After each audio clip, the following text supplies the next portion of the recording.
Job chapter 40, verse 7 says this: Gird up thy loins now like a man, and I will demand of thee, and declare thou unto me.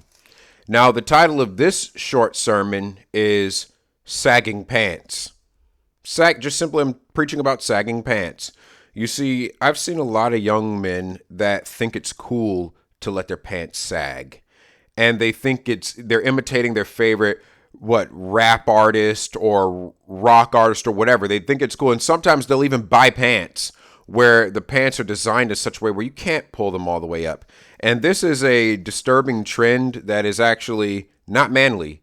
Here's the sermon for you. If you think sagging your pants is okay, or if you grew up around people who sag their pants and you never gave any thought to it, this sermon is to explain to you why you should stop sagging your pants. It's very simple. Number one, it's not manly. Because this is a conversation between God and Job. And one of the first things that God says to Job after he speaks to him out of the whirlwind, he says, gird up thy loins now like a man.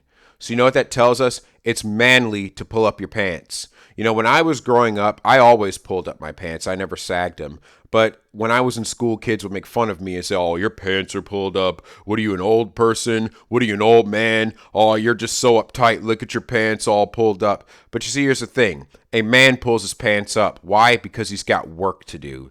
If you're out plowing the fields, if you're out working a physical job, or if you're doing any sort of productivity, having your pants sagging would actually cut down on your mobility. You can't move around as much. It actually gets in the way of you being able to perform your daily actions. And so it gets in the way of everything you need to do to work, to provide for your family, to be productive. And so it goes without saying that it's just not a good idea to leave your pants sagging. You need to pull those things up and get to work. A lot of the people that sag their pants are some of the most lazy, shiftless people. And you don't want to be like that. You don't want to be the person that just sits around smoking weed, not getting anything done with your life. Because one thing I've noticed, that pants sagging culture, a lot of times it goes together with weed. And you've already seen my world's shortest sermon on weed sermon, where I basically explain that the Bible says to be sober, right? Keep your mind right. And so you need to make sure that you're as productive as possible.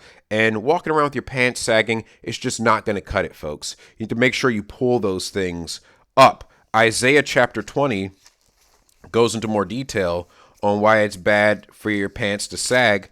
Look at verses 2 through 4. In verses 2 through 4, what we basically see here is that God is having Isaiah basically be a model of the destruction that is coming. And notice what it says, Isaiah 40, verses 2 through 4.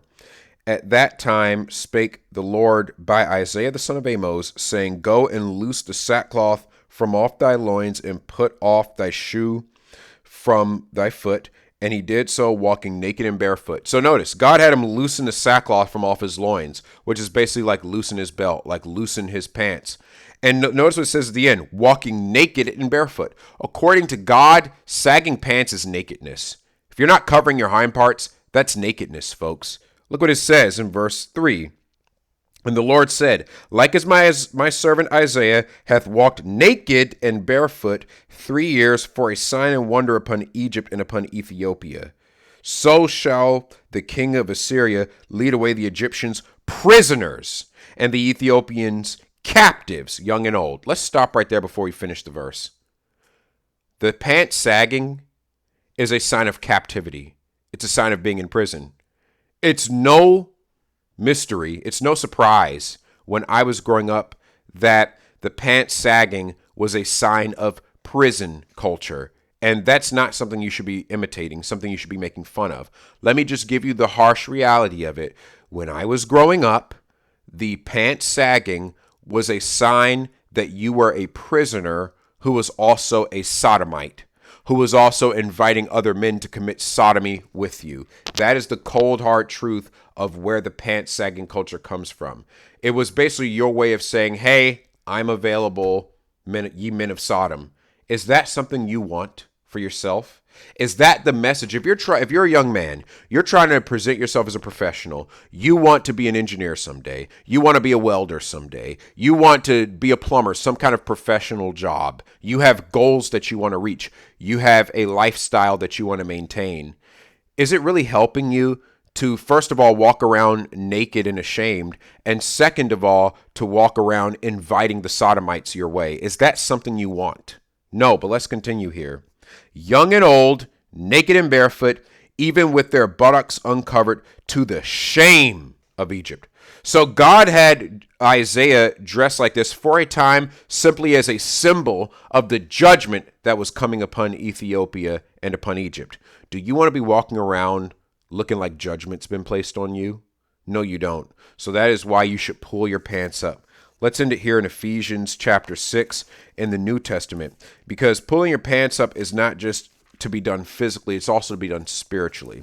Spiritually, you're to conduct yourself with serious business. Conduct yourself like someone who deserves respect, and that'll command respect. Look at Ephesians chapter 6.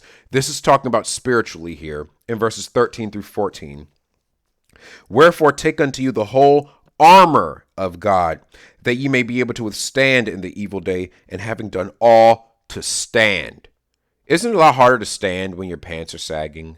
Isn't it a lot harder to stand it? Because notice, you're putting on armor here. This is implying that a fight is taking place. How many young men have you seen try to fight with their pants sagging? You can't take both fists and actually go in there and do what you got to do, because you have to have one hand holding up the pants and then one fist is fighting, and your technique just sucks and you get your butt kicked. You don't want that to be you. In the spiritual fight or any physical fight you may unfortunately find yourself in, you want to be 100% prepared. That's why God says to armor up. And look at what part of this armor entails. Look at verse 14. Stand, therefore, having your loins girt about with truth, and having on the breastplate of righteousness. So the loins girt about with truth, of course, that's spiritually. That's saying have your private life in order. That's saying make sure that you protect your vulnerabilities in life. That's saying make sure that you stand up for what is right and that you're not lazy. Because think about it, if your loins aren't girt, you can't walk right. You're kind of walking with a stagger, right?